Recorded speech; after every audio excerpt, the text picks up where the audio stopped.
My dad came round to meet Gia and I opened the door and I had my pumps on and my nipples are poking out my pumps and it's going... The sadness of having an incredibly cute baby and not being able to put them on the internet because the internet is a cesspit. Okay, great. Well, thanks, Doc. Let's wrap this up. But thank you for insinuating I might be a sociopath. Projectile yellow poo squirted across the kitchen. If you've ever done SHMDMA, it felt like that times 100. Hi, everyone, and welcome back to The Weird Years. It is a solo episode. It's weirdly personal. It's just me riffing, and I have so much to catch you up on. This episode is being recorded whilst the baby is having a nap, and that's what we're going to go into today, is the weirdness of becoming a mother, which I still can't, I can't really wrap my head around that as a term. It's very weird to think that me and Chris are somebody's parent. It's just bizarre. I asked you guys on Instagram and I said, do you want to hear, alongside the episodes, of course, we have this season with amazing guests, do you want to hear a little bit of this journey? And you guys said yes, so that is what we're doing. We're going to go into the birth, we're going to go into the first few weeks, and also I guess some of the realizations and some of the thoughts that I've been having since this crazy change in my life. Okay, so let's get into it. If life feels like a whirlwind of clarity and confusion, pull up a chair. Welcome to The Weird Years. Okay, I first of all want to go into the birth. Oh my gosh, I didn't realise when I got pregnant that there were so many things that could, well, I don't want to say go wrong, so many different outcomes that could happen with birth. I think when we're growing up, we don't realise this. We kind of think that it is, you know, you get pregnant and you go and you have a baby and you give birth. And you kind of know that cesareans are an option, but you kind of just have those two different outcomes. What I realised as soon as I got pregnant and started going to parenting classes, which I highly recommend if you're someone who is fucking clueless about children like we were, very much recommend that. But what you realise is that there's so many different options that you can choose of, like the different drugs that you're given and the birth plans and all of these things. You're actually, it feels like a whole thing to prepare for. And I've always been someone who's really terrified of giving birth. I actually thought it was like, I thought being pregnant and giving birth would be my idea of hell. I hate being incapacitated in any way physically. If I'm ill, I am the most horrendous person to be around. Sorry, this tea is so hot. I'm going to put it down. And that is not hot tea, as in like we have good gossip. I'm literally drinking a tea if you're just listening to this. Okay. Yes. So I thought like there would be, it would just be the worst thing in the world ever. And actually I found my pregnancy pretty good overall. I did a couple of episodes about it. Go back and listen to those. But overall I found it like quite good. It wasn't as horrendous as I thought it was going to be. Physically, I was quite lucky. But birth, I was always like, no, that there's no, like, in what world could that ever be something good? Like, what world could any part be enjoyable or even bearable in birth? That's how I came at it, right? So when we found out I was pregnant, that was very much in the back of my mind, like, oh fuck. As the weeks went past, and we didn't start doing the parenting classes until a little bit later, but as the weeks went past, I was like, oh yeah, we're getting closer to that inevitable thing of this baby has to come out of my body in some way and it's going to be horrendous. That's what I was thinking. Then we do the parenting classes. And I'm starting to get this vibe. And I'm also, obviously I'm being targeted with loads of stuff on Instagram. And I'm also trying to meditate on this idea of birth. I'm trying to like connect to the reality of, okay, this birth is going to happen. And I start to realize that actually my body is so incredible in so many ways. Like it's grown this baby, or at this point it is growing this baby. And it's so strong and so resilient and doing incredible things. And I started to think, do you know what? Like, actually, maybe birth is kind of awesome in the sense of it is such a connection to such a, like a primal, primitive thing that our bodies are able to do. So I started going full down the rabbit hole of like Earth Mother. I was like, I'm going to go, no drugs. I'm going to breathe this baby out. And anyone listening who's had a baby is like, haha, how hilarious you are, Lids. But that's what I thought. I was like, I can do hard things. I'm good at doing hard things. Mine never matter. I'm doing 4 minutes in my ice bath. How bad can birth be? Again, completely delusional, right? But I get myself into this mindset where I'm like, I feel good about this. I wouldn't say I feel excited about birth, but I felt like, okay, I'm strong. My body can do this. I've done all the breathing. I've been training for this. I've been in the gym. Anytime a video came across, it was like, do this to have an easier birth. I was like, I will do that. I will do anything to have an easier birth. I came at it like it was a marathon that I was training for. I say that as if I've ever trained for a marathon. I've not even done a 5K. I've actually probably never even run a mile in the last 10 years. So let's take that with a pinch of salt. But I was coming at it like, okay, this is something I train for. And if I get my mindset right, if I get my body right, it will go right. That is what I was thinking, okay? Then we find out the baby is transverse. Anyone who hasn't heard of this, basically means she was lying across my abdomen or inside my womb, across my body, rather than facing down. So at some point in your pregnancy, your baby basically turns and they start to head down, and they have their head like towards your like lower pelvis, and they can be there for weeks, sometimes months. And then eventually they move down into your pelvis, and that's when they're called engaged, and they move through your birth canal and you give birth, right?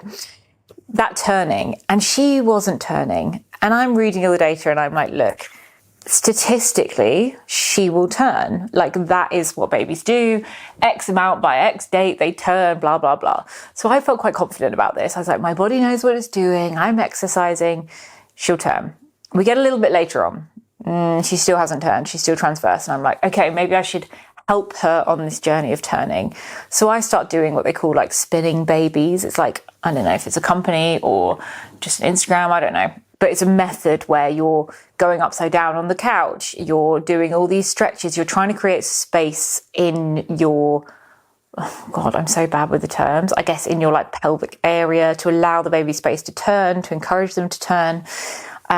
Wasn't working. We get further and further along, and this is where I'm a diehard for the NHS. My mum's worked in the NHS for 15 or so years. I think it's an incredible organisation. I will not shit on it. I have a lot of faith on the NHS. However, the reality of maternity in the UK is that more money is spent on maternity lawsuits than in the whole of funding for maternity in the UK. So to make that very clear, they're paying out more money for when things go wrong in maternity in the UK than they're putting in money to fund the whole process in the first place. I knew about this going into pregnancy, but because of my diehard love for the NHS and my presumption that everything is fine, I was like, I'll be fine. What ensued from this point is that the baby didn't move into the right position. We met different midwives, doctors, consultants. Everybody had a different point of view. Some were saying to us, there's no way you can have this baby turned. There's this thing called an ECV where they basically just like ram their hands and they flip the baby in your stomach. And it's very uncomfortable, right? And it's not nice for the baby. It's quite traumatic. It's also only about 50% effective. So some of the people we meet are like, absolutely, you cannot do this for a transverse baby. There's no way she'll turn. You have to have a cesarean. And I'm told that, and my heart drops, because in my head, I've finally got to this point where I'm like, okay, I feel really good about birth, and like, maybe not really good, but I've come to terms with it, right? I'm feeling okay about it. I've trained for this. Like, I have so much faith in my body. How can it be that I'm not going to give birth? So anyway, I find this out and they're like, you have to do a cesarean. It's not safe. There's no way this baby can come out vaginally. You're leaving it too late. She's not going to turn, blah, blah, blah. Some quite scary language as well was used when we went into the triage I had some reduced movements, which is like, it happens sometimes in pregnancy.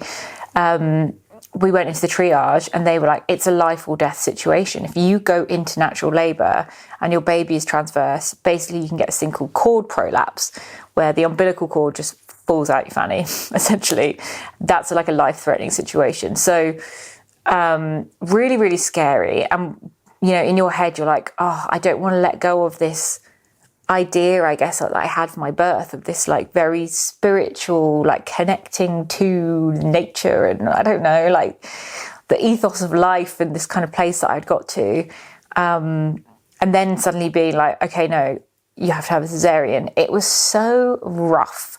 I cried like every day for about a week and a half, and I was just willing that she moves. I was doing everything. I was like going upside down on the sofa, putting an ice pack on my tummy, which is what they say the baby moves away from the cold and spins round.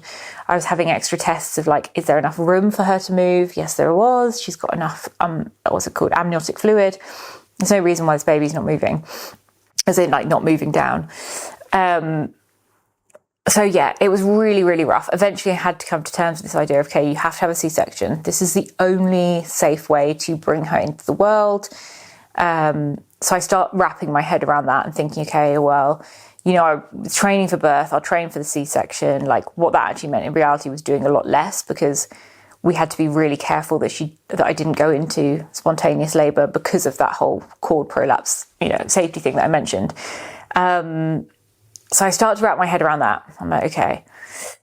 So then we're going in for scans. They do this. They're like, yeah, she's still transversal. She's breached. She's moving between these positions. Neither of them are great for birth. We recommend you have a C-section. I go, okay, fine. Should I book this in? They say, no, you don't need to book it in. Okay, fine. Next scan. Should I book it in now? No, you don't need to book it in. Okay. I go to my midwife. Do I need to book in my C-section? You do not. Okay, fine. So then we're getting to the other thing. Again, there's so many details I could go into. Throughout this whole process, was being sent to the wrong doctors. I was being sent appointments that were way too late. I was being sent appointments for scans the day before my due date, where it's like, no, that's not what you do. It was all just like a absolute fucking clusterfuck of disorganized. And again, I don't like to shit on the NHS, but I was like, okay, I understand where these lawsuits are coming from, because there was no continuity of care. Nobody knew my case. I was being passed to person. An appointment wouldn't be available, so they'd just book it for 4 weeks later, when at that point it was past like the safety of the child, like what the regulations would be. So eventually we go in for one like final scan, and the consultant says like, yes, you need to book your cesarean. Great. Ring them up. She rings them up and she goes, there's no appointments.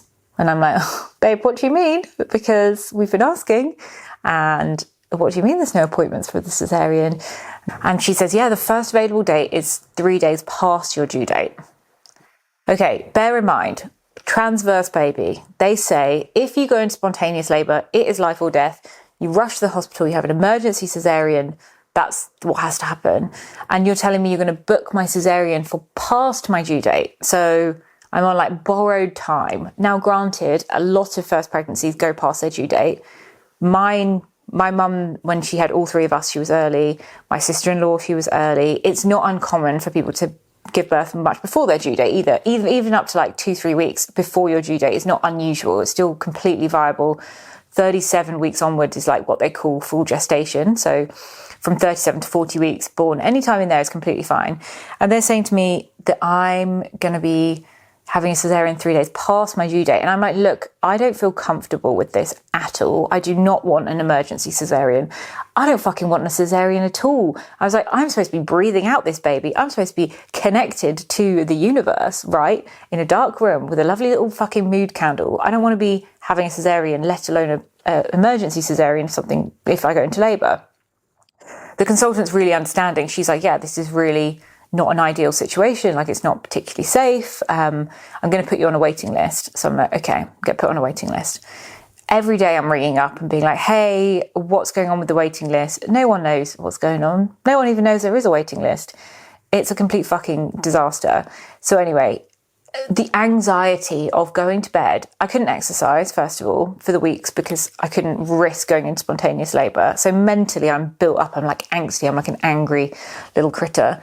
And then I'm going to bed every night just being like, please, please, please, I beg, do not go into labour. Do not let me go into labour tonight. Please just body, keep her in.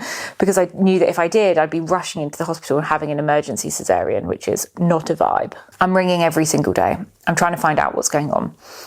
Eventually, we get a phone call and they say, there's a space coming in 2 days.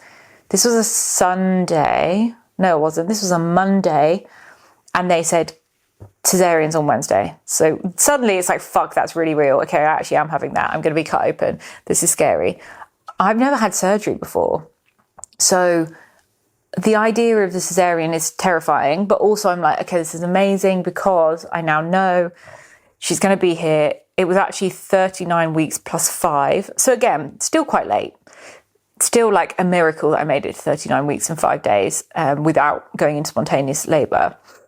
But I go in, and eventually the day's there, we go in for the cesarean, we get there at 7 o'clock, that's when you have to be there. Not allowed to eat the whole night before, so you stop eating I think at 1 a.m. or something, but obviously I'm fucking asleep, so I stop eating at like 9 p.m. 7 a.m. arrive at the hospital. That whole day was just in and out of, it was crazy, to be honest. People would come into my room and be like, hi, we need to test the baby for blah, blah, blah. And they'd be like, where's the baby? And I'd say, she's in my stomach because I'm waiting for the cesarean. And they'd go, oh, okay. People would come in and go, right, you're ready to go. You're going up for surgery. 10 minutes later, oh no, actually, sorry, it's changed. You're not going up for surgery. The whole thing was just like, when you're thinking about going into a serious surgery, it wasn't calming, okay? It was like so far from the long, drawn-out aromatherapy mood light birth that I thought I was going to have. It was really, it was just like being on your absolute highest cortisol physically possible for a whole day. And then we go into surgery. Eventually, it's like 4 p.m, I think we go in. And they do the spinal, which is like injections into your spine. They put cannula in my hand. Not very enjoyable. They put a catheter up your punani. Why did I use that word? They put a catheter into your, like through your urethra. Is that the right word? Into your bladder. So because obviously once you've had the spinal thing, like you can't feel anything from the waist down for about 4 or 5 hours. So you can't pee, you can't empty your bladder. So they put a catheter in which empties your bladder for you. And the surgery begins. Honestly, like that deep breath, I think I'm still like processing what happened, because it's not traumatic, but it was traumatic. In just having surgery when you're completely awake is a fucking bizarre thing to happen. Like, yeah, that's the only way I can describe it. Bizarre. Lying on your back, your arms are out like a T shape. This is how long my arms are. I think they're actually going over the edge of the camera frame. Brilliant. You're in a T shape and you're being pumped full of drugs, and lots of people are, moving around this the surgery room, the theatre. And the surgery itself, you don't feel anything. So they put the drug in and suddenly my feet get really warm. It feels a bit like I peed myself. I surf, right? So when I'm wearing a wetsuit, I do wee in my wetsuit. If it's cold in the UK, I pee in my wetsuit. Okay, judge me, sue me. Everybody does it if you're a surfer. And if you don't do it, then you're a fucking liar. So anyway, it feels like I've peed. My legs get really warm. Slowly they stop moving. They're saying like, move your toes. And I can. And then suddenly I can't. And then it begins. We have the playlist playing. We have Olivia Dean. Of course, it's Olivia Dean's world. I just live in it. That's playing. There's a bit of Fleetwood Mac. There's some, I think there's some Death Cab for Cutie. There's all kinds of music that I've put into a little playlist. That's playing. And I don't feel any pain, and I can't see anything because they've pulled up this like sheet. But the pressure, it feels like someone is doing heart palpitations on my lower ribs. It actually feels like they're pushing on me. Later, Chris says actually they were pulling on you, because it turns out they just pull open the gap where they've made the cut. But anyway, you're shaking around. You're physically shaking like this. Your body's going, and they're wrestling this baby out of me because she is transverse. She's in a very weird position. She's long as fuck, obviously. She's got super long legs because I'm 5'10". Her dad is 6'6". She's a long girl. They're wrestling her out. And then eventually I hear this cry, and I'm like, oh my God. And they lower the sheet of this ginormous baby with dangly legs, and she's almost purple. Her legs are like purple because she's been in such a weird position. And she starts crying. And obviously immediately I start crying. Again, all of the choices that I talked about at the beginning of birth, of like the drugs you can have, the music you could play, the decisions you can make around how your baby is treated after the birth. Like, do you want them weighed right away? Do you want them washed? Like, what do you want? Things like, do you want the vernix left on, which is like the white stuff that protects their skin in the womb? My opinion, yes, absolutely, leave it on, because it's like antibacterial. It helps the baby's skin. All this stuff's in my birth plan. The baby disappears. She's fine. Like, apparently they have to rub her a little bit, get her, moving a bit. But she's being weighed. And I'm like, where the fuck is the baby? Bring the baby back. So I just say like, where's the baby? And then the surgeon who's seen my birth plan, probably the only one who has, goes, can we get the baby over here? And they do. They bring her over. Funnily enough, the first thing they said when they got her out was, oh, she's ginger. It was 2 female surgeons. I don't know who it was who said that, but they went, oh, she's ginger. They obviously weren't expecting that. Neither were we. But born with this like red hair, like gorgeous. And they bring her over and put her on my chest, which is incredible. And I start crying. But also it's like, it is that overwhelming like love, but it's also overwhelm. Like overwhelm is the main feeling. It's like, yes, you're like, oh my God, this is happening. This is incredible. But you can't take anything in because you're having open abdomen surgery and you can feel it being rocked around and you're in this strange environment. And yeah, it was just a lot to process. So anyway, she's on my chest for a little while and I'm like, oh my God, amazing. She's crying. The second they put her on me, she stopped crying, which is like just the most magical thing. And then I start to feel quite nauseous and I'm like, okay, can someone take her off? Because I don't feel very well. So they give her to Chris. He's looking after her. Lovely. The surgery continues. They stitch me up. I get out of the theatre and I don't feel good. I mean, obviously it's like, yeah, babe, you don't feel good. You just had surgery. But like, I really don't feel good. And then I start shaking basically uncontrollably. And it was, if you've ever done SHMDMA, I was going to say, don't demonetize me for that, but I'm not monetized. Who am I kidding? If you've ever done that, and when you get the jitters, it felt like that times 100. Like my jaw was shaking, like literally physically, like not a cold shaking, like uncontrollable shaking. My body was uncontrollably shaking. So they whack on a bunch of IVs for me. I think I had 2 IVs. They give me some, I can't remember what the drug is called. It's some sort of like adrenaline type drug. Because essentially my blood pressure is just dropping. And for context, I have very low blood pressure and I have an incredibly low heart rate. My heart rate when I'm calm can rest at around 42, 45. That's not uncommon for me at all. And every time I've had tests like anywhere in pregnancy and before then, they're always like, oh, you have very low blood pressure and very low heartbeat. Fun story, actually. Let's just take this as a side note. I once went to a GP and I had to have my blood pressure, my heart rate done. And he went, oh, you've got a very low heart rate. I was like, yeah, I think I do. And he said, there's actually only 2 types of people we see with really low heart rates. There's 2 kind of categories for this lower heart rate. And he said, the first one is a serious athlete, like an almost Olympic level athlete. Do you do a lot of sports? And I said, oh, I play netball once a week. I go to the gym probably twice a week at this point. He goes, yeah, that probably wouldn't be that. And he said, the other group is sociopaths. And just let that hang in the room. Just look at me. And I was like, okay, great. Well, thanks, doc. Let's wrap this up. But thank you for insinuating I might be a sociopath. Anyway, don't think I am. That was a side story. Let's go back to the theatre. We're back in the theatre. I come out shaking uncontrollably. They've hooked me up to IVs. They put this amazing like blanket thing on, which essentially just pumps hot air. It was like attached to a hairdryer, and they put that around me, and they're pumping me with hot air. And after about 20 minutes, I can't hold the baby at this point because I'm fucking shaking for my life. Chris has got the baby, and yeah, after about 25 minutes-ish, I start to feel better. And they put her on me, and we try to breastfeed, and I think it works. Honestly, it's all just like such a haze. I don't even really remember.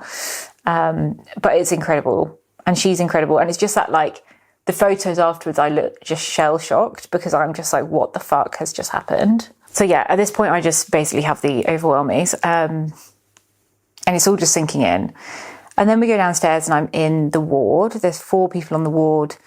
The ward is just, I think we're in there for 3 days. Look, this could get really long and I could go into so much detail on this. But essentially those 3 days were just pain. They were just pain.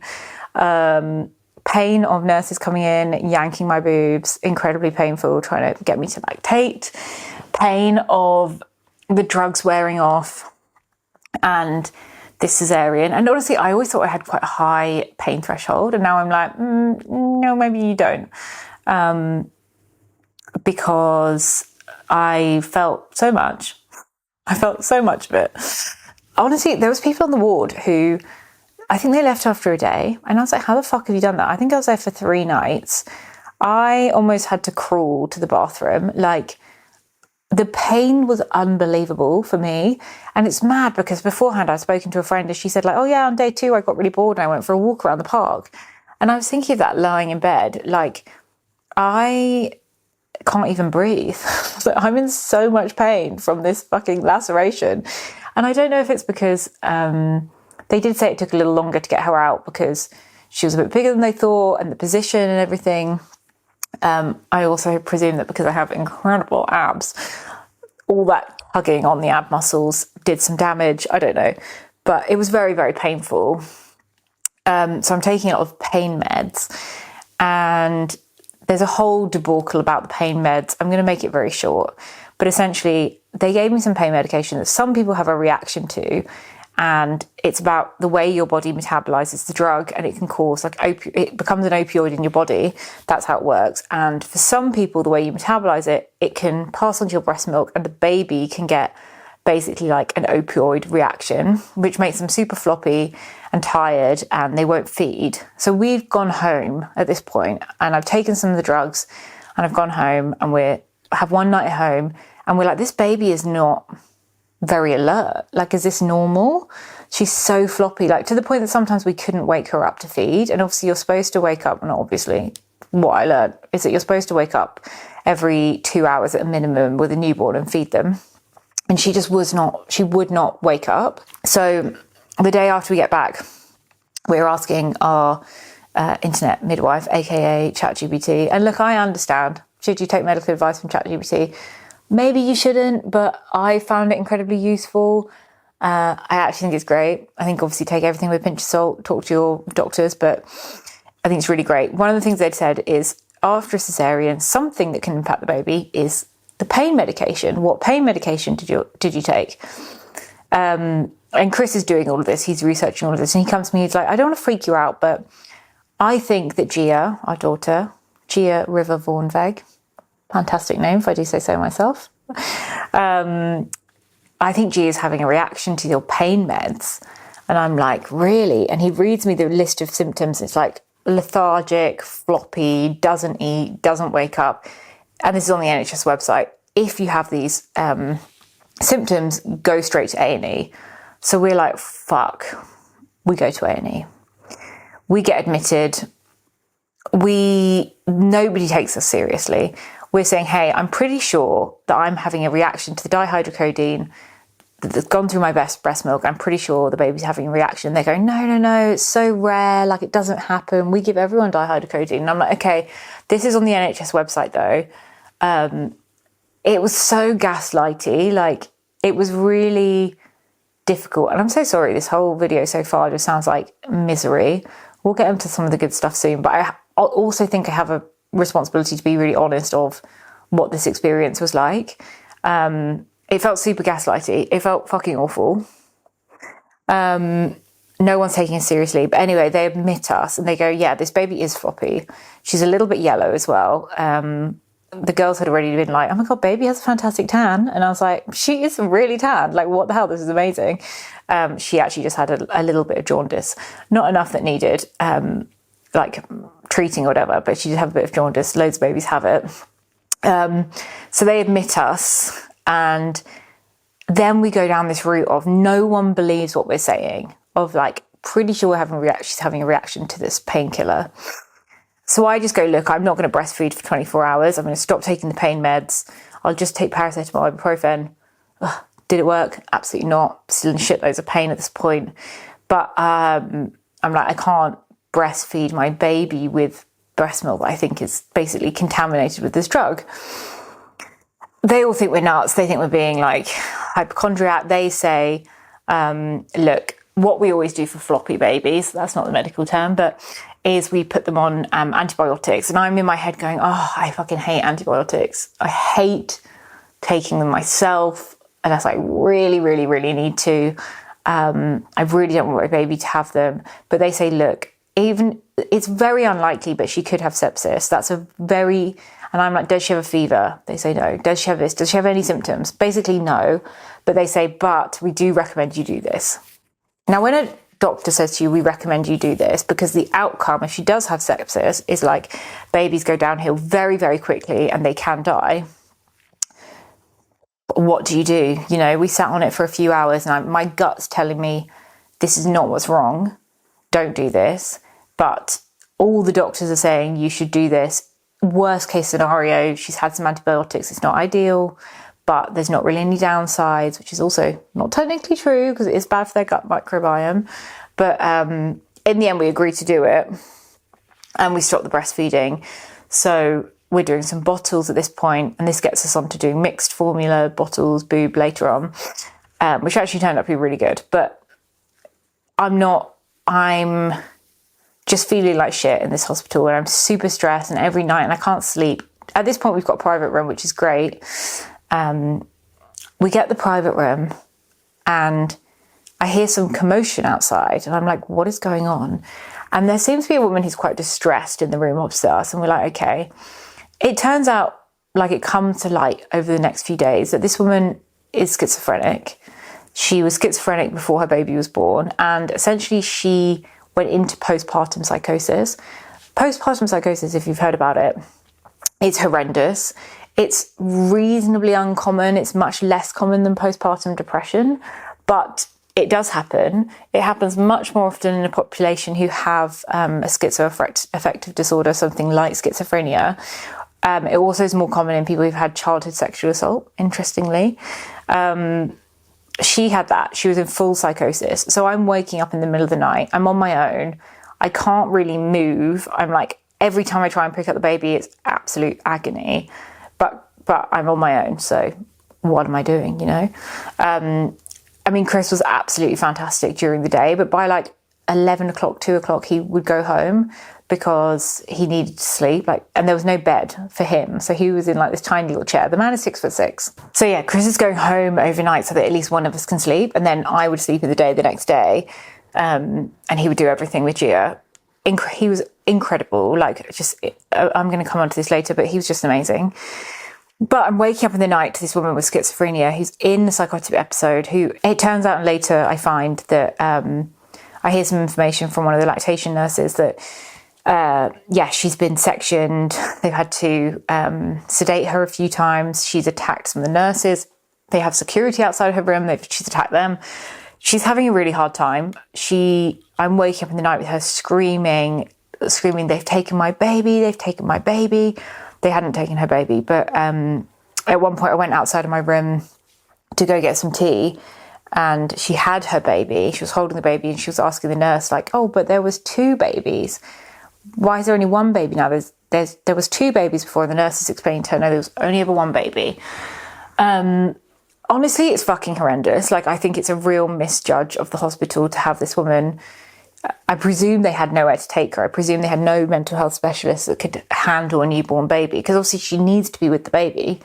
But you've got premature babies on this ward. You've got people who, you know, like mine, Gia was hooked up to some, being given like drugs, and like, you know, she's been cared for. You've got people who are post-birth.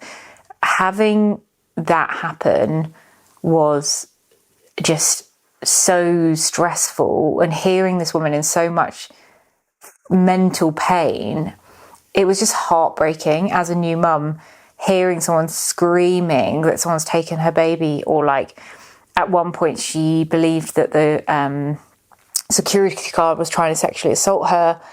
He wasn't even in the room, but it was just awful. Like, my heart was going out to this woman, and yeah, it was just it was terrifying. So when we left the hospital, by the time we leave the hospital, she's almost a week old. Like, we'd come back and then we'd gone back in. She's almost a week old. And honestly, it just felt like an absolute dream. Like, that first week where everyone's like, oh my God, you're in the trenches, it's so hard.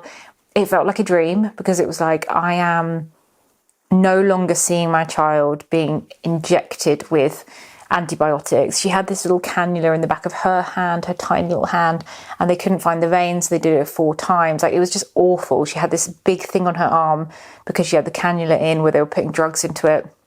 It was just horrendous seeing her like that. So then coming home and being like, okay, it's just us. It's calm. I'm not being woken up in the night by nurses. I'm not being prodded with needles at every single hour. A lot of the time, by the way, people would come in and try and give me drugs that I didn't need.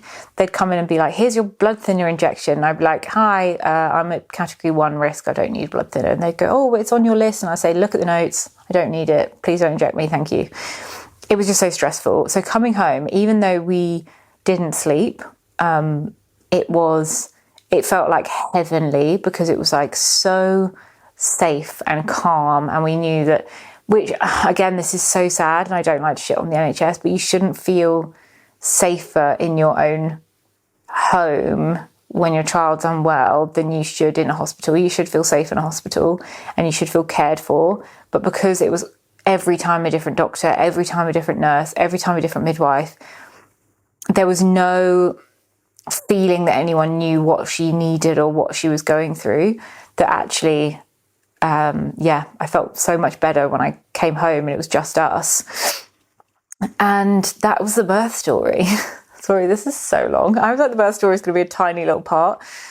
So yeah, I'm sorry that was so long, but had to go into detail, you know. It's a long, complex thing. And then we're in the first weeks, and it's difficult. I understand why they call it the trenches. It's exhausting. Like, what we found is that things work in cycles. So every cycle is, she needs to be fed, she needs to be changed, and burped. She needs to be fed, burped, changed, and then she sleeps. That's the cycle. And that happens anywhere between every hour and a half to every few hours. It was go through that cycle. Okay, feed her, change her, back to sleep. But sometimes she wouldn't eat, and we'd take 4 hours to feed her. Sometimes you change her and she poops 4 times in a row. Like, it really is the trenches, but it's also so all-encompassing. And for me, I just felt incredible, this immediate connection to this baby, especially when she'd cry and then suddenly I'd put her on my bare chest and she'd calm down, is honestly just the best feeling in the world. It was just incredible for me. It's still, it is incredible, right? We're only nearly 4 weeks in now.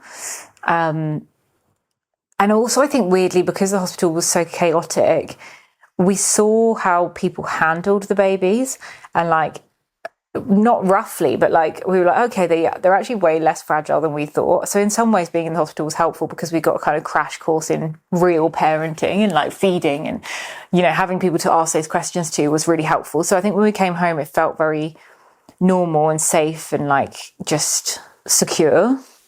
Something that I wasn't expecting when I came home was the night sweats. What the fuck are those? What the fuck are night sweats? So essentially, when you have a baby, when you give birth, the next day, when your placenta comes out, which is right after birth, your hormones basically just drop, your estrogen, your progesterone. They're literally, if you see a chart, it's like this, and they go, and they drop within hours. And one of the side effects can be night sweats. I still am waking up like this. It's a little bit less bad than it was. Before it was 3 times a night. Now it's once, and it's not quite as bad. But waking up drenched in sweat. If you've ever had a flu and you've had those night sweats, it was like that times 100. When I say drenched in sweat, I'm standing up, sweat is running, dripping off my body as if I've come out of a shower. But I'm cold. I'm not warm. So I'm sleeping on towels. The towels get wet. I put in my dressing gown. I go back to sleep. The dressing gown gets soaked. I go back to a towel. I'm swapping between those all night. My bed sheets are soaked. It's disgusting. I'm turning them around and flipping them over. Chris is like, don't worry, it's fine. And I'm like, I'm so sorry you're just getting drenched in my sweat. And he's like, it's fine. It happens. This is just part of the journey. Horrendous. So a little warning for those. And something else I will have to mention, which is interesting on that timing thing, is time doesn't exist in newborn land. I was having food at 3 a.m. I still am. If I'm having a nap at 10 a.m, doesn't matter. 3 p.m, doesn't matter. 7 p.m, 10 p.m, a nap. Time completely goes out the window. And something that I thought before having her was I never understood these mums who were I don't even have time to go have a shower. I was just put the baby down and have a shower. Now I get it, because in that cycle, they might sleep for 20 minutes. They might sleep for 3 hours. You don't know. And all those things that usually you would do in order of okay, usually you might do some stretches, for me, it would be like, do some stretches, do my red light, have a shower, do my skincare, get ready. Those things, like, you don't have that period of chunk of time. So you're always negotiating, like, okay, which part of my routine shall I not do? Or which part of my routine can I do later? Like, can I do my stretches after I've had a shower? Or will I be too smelly? And like, I won't feel clean. Like, all of that stuff. It's a very real thing that, like, yes, you have some time, but you have absolutely no control over the time.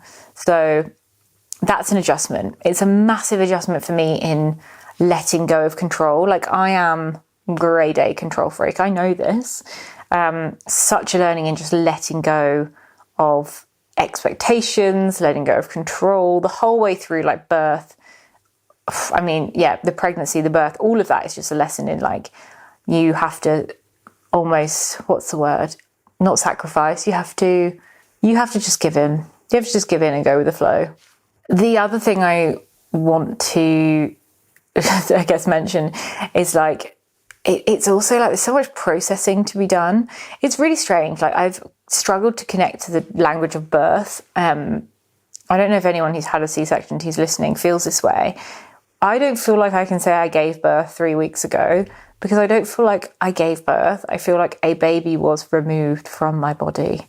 And they call them now, like, an abdominal birth, because, like, instead of cesarean, they call them an abdominal birth, because they're like, you're still giving birth. And I'm like, but am I?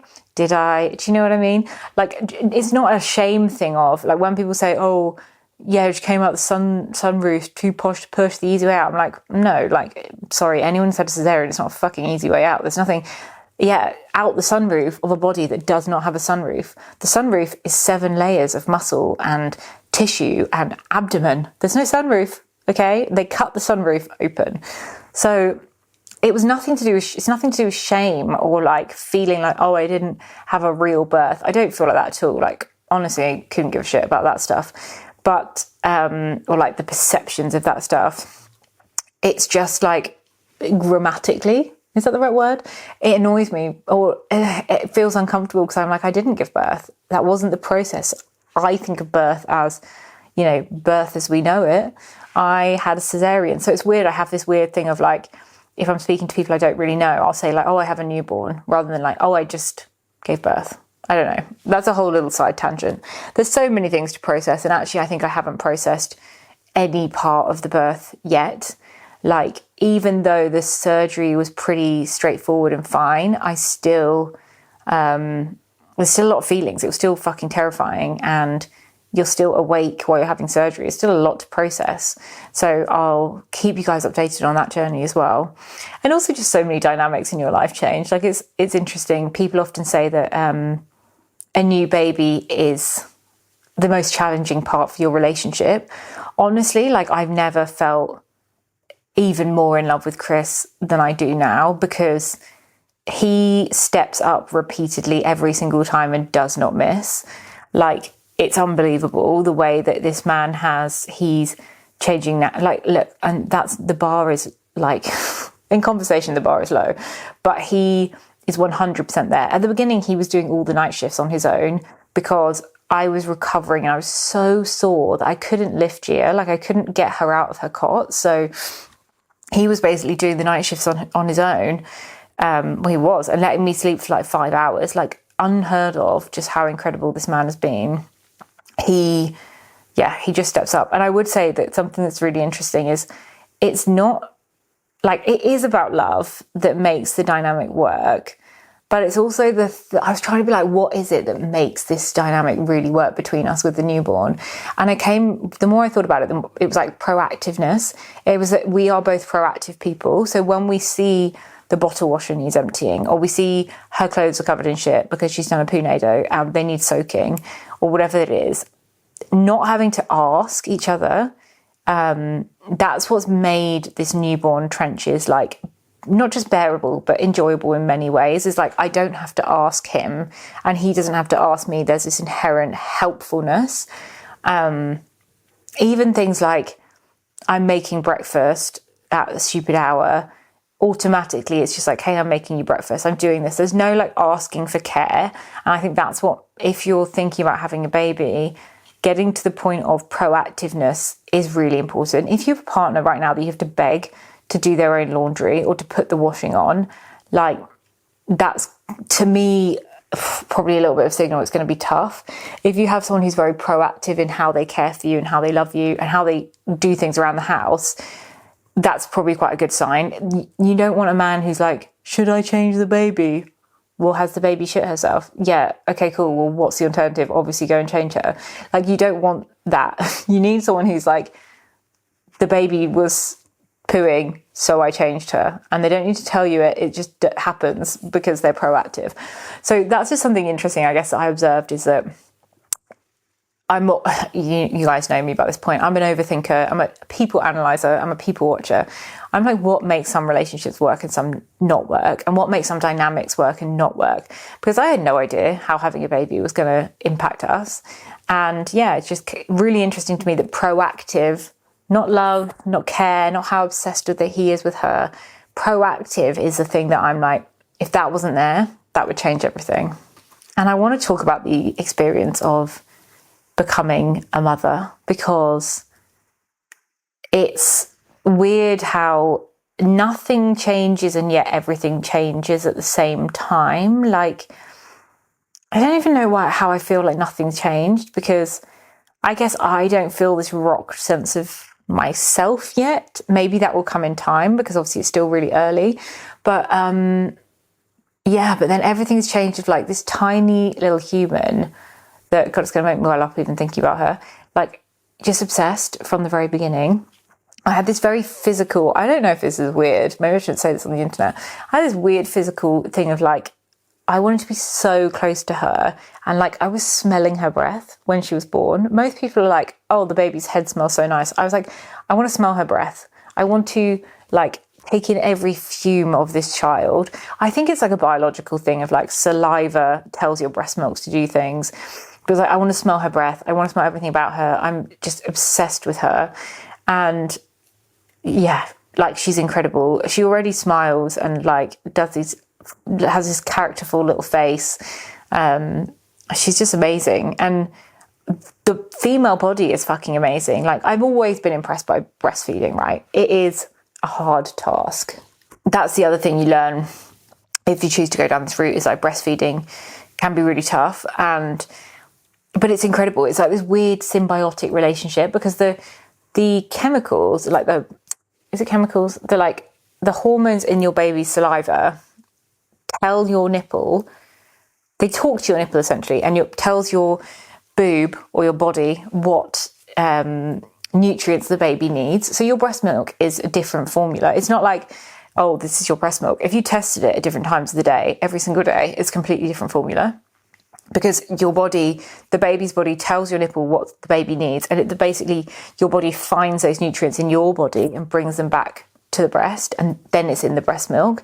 So it's constantly changing. And also the cool thing is it's symbiotic in the sense of, I will wake up with incredibly sore boobs, baby wakes up hungry. I'm like, this is great. We're helping each other out, because my tits hurt. They're on the edge of being engorged. More language that I learned in hospital, when they go hard and they basically, like, you have to get milk out. Yeah, and she wakes up hungry. So it's like this really cool little symbiotic thing of like, oh, okay, we're like we're ebbing and flowing. We're in tune with each other. I just thought that was amazing. But also, oh my God, is it painful? Holy shit, it's painful. You might be able to see this actually. I look like I have incredibly erect nipples if you're watching on video. I don't. I actually have silver, they're like silver nipple covers.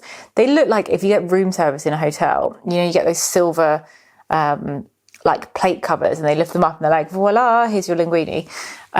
They look like those. And every time I go to feed her, I take off these silver nipple covers, which help. They basically just help heal your nipple, because obviously they're getting sucked on like 3 hours a day. It's fucking painful. Every time I take them off to feed her, I feel like I'm giving her a little first class 5-star dining experience. I'm like, Madame, I'm taking off your silver plateau. Here is your milk. Here is your boob. And that just makes me laugh. And that's probably also like, it's not that funny. You're just delusional because you haven't slept.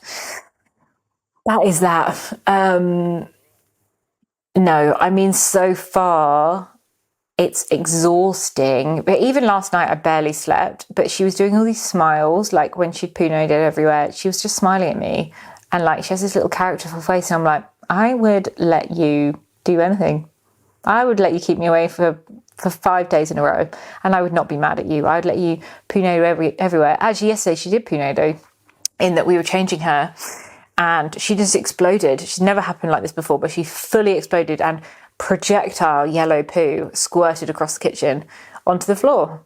And I have photos, if you want to see it, I'll send it to you. Literally projectile yellow poo everywhere. And it's just funny. Like, it's a weird shift of, yeah, just this kid could do anything. And don't get me wrong, I have cried in the night. I cried, multiple times when I just hadn't slept, and she had really bad gas and she wouldn't sleep. And I cried to Chris, and I was like, I don't think I can do this. And then 4 hours later, after a bit of sleep, I'm like, I'm fine, actually, I'm okay. Again, I think I've been really lucky in the hormone shifts of, I did loads of gut work with a nutritionist. I've been working with them for over a year now. I think it's really helped my fluctuations. I didn't get any like crazy, I got hormonal acne, don't get me wrong. That's still here now. Love that for me. But I didn't get any crazy ups and downs during my pregnancy. I didn't get really irritable. My hormones felt quite stable. And actually post-birth, like, I've had a little bit of crying. I've done quite a lot of crying, actually, a bit like tearful, but not to the degree I thought it would be.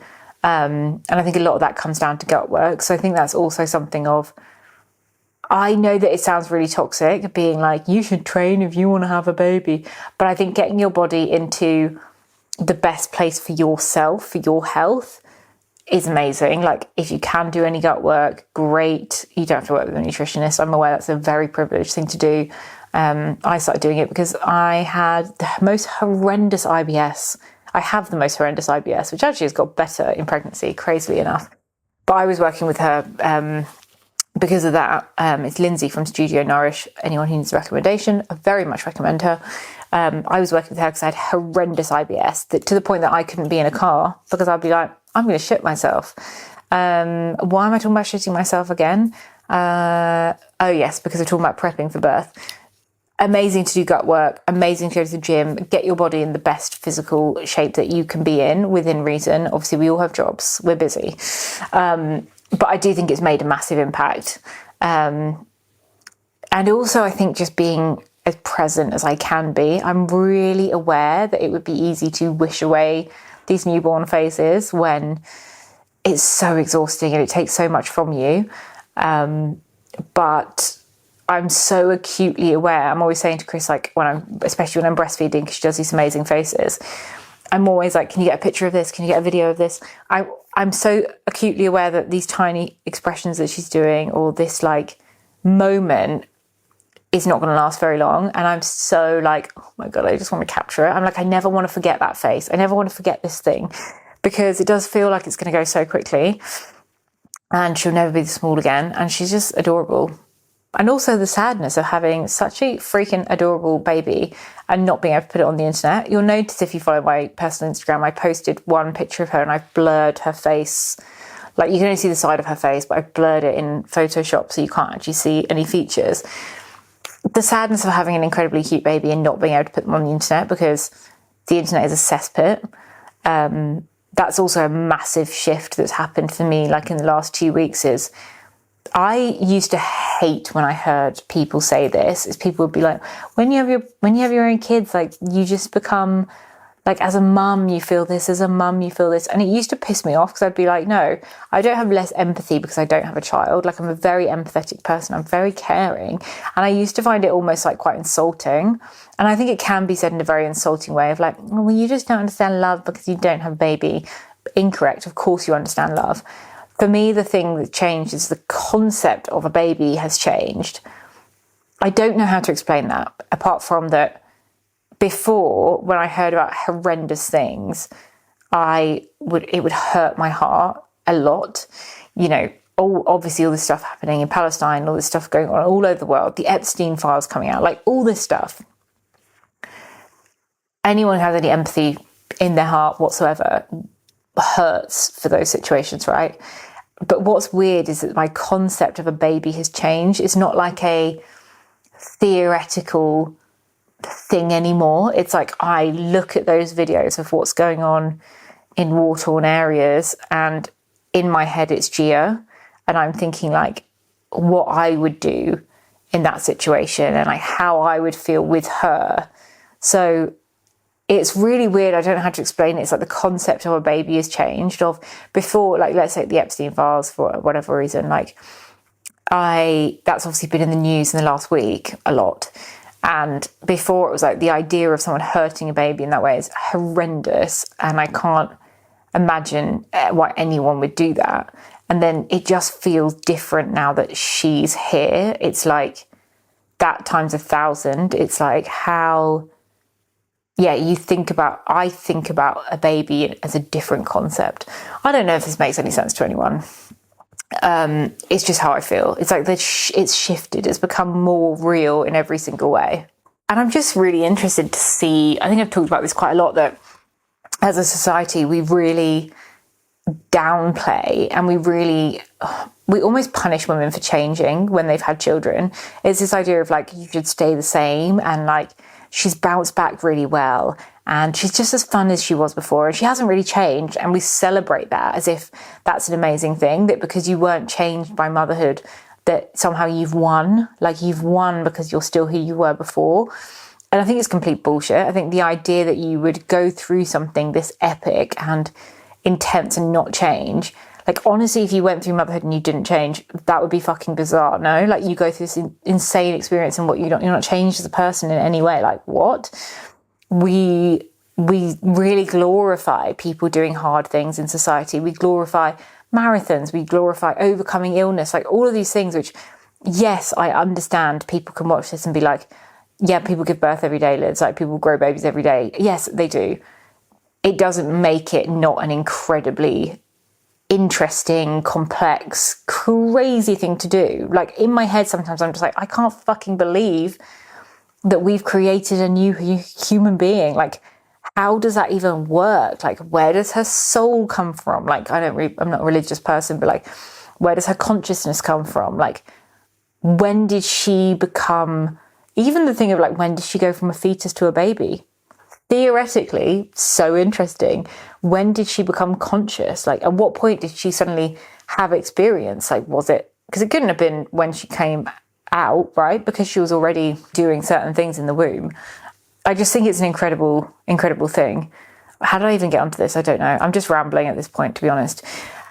But I think it's amazing. I think women are amazing. I think that if it's something you want to do, it's an amazing thing to do. If you don't want to do it, I completely understand why anyone wouldn't want to do it, to be honest, because it is fucking rough at the same time. And also, I'm so interested to see how my identity continues to evolve, because I know that at the moment I'm probably still running on like adrenaline and survival and nothing's been processed. So I'm so interested to see what happens. And I'm also interested to see that, like, I know there's going to be a lot of frustrations. I actually had one the other day. The girls are booking a hiking trip and I was like, fuck, I've never gone away with this group of girls before. I really want to go on this hiking trip. In reality, it's not possible. Like with she'll be a few months old at that point. It wouldn't be fun for them. It wouldn't be fun for Gia. It probably wouldn't be fun for me. And it's learning that, like, okay, my life has changed. I guess it's that balance of like, how much do you allow things to change and what do you retain and what do you not retain? And I think that is like what's going to be incredibly interesting over the next year. I had real sense of FOMO of like, oh my God, I'm missing out on this thing. And it kind of kicked me in the gut a bit of, Lids, that life it's different now.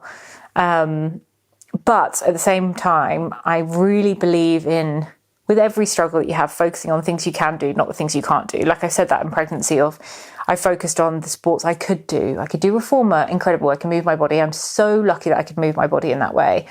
I couldn't play netball anymore. Did I miss my netball friends? Absolutely, so much. Did I miss playing? I still do. But I had to focus on things I can do, not things I can't do. And that's kind of the same with this trip, right? It's like I can't go on the hiking trip, but I can go on a different trip. And we've booked a trip for September and I'm very, very excited. We're going to go to Sicily with the girls, 4 girls, 1 baby. Hopefully it's amazing. Hopefully I can navigate it in the way that I need to.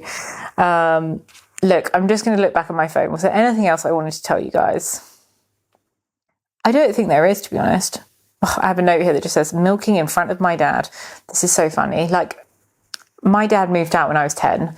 So there's always been very, like, you know, it's effortful to keep a relationship when you don't live in the same household. But I say we're close, but we're also very British. My dad is a very British man. So infer from that what you will. But I just have a note on my phone that says milking in front of my dad, because my dad came round to meet Gia, and I opened the door and I have my pumps on and my nipples are poking out my pumps and it's going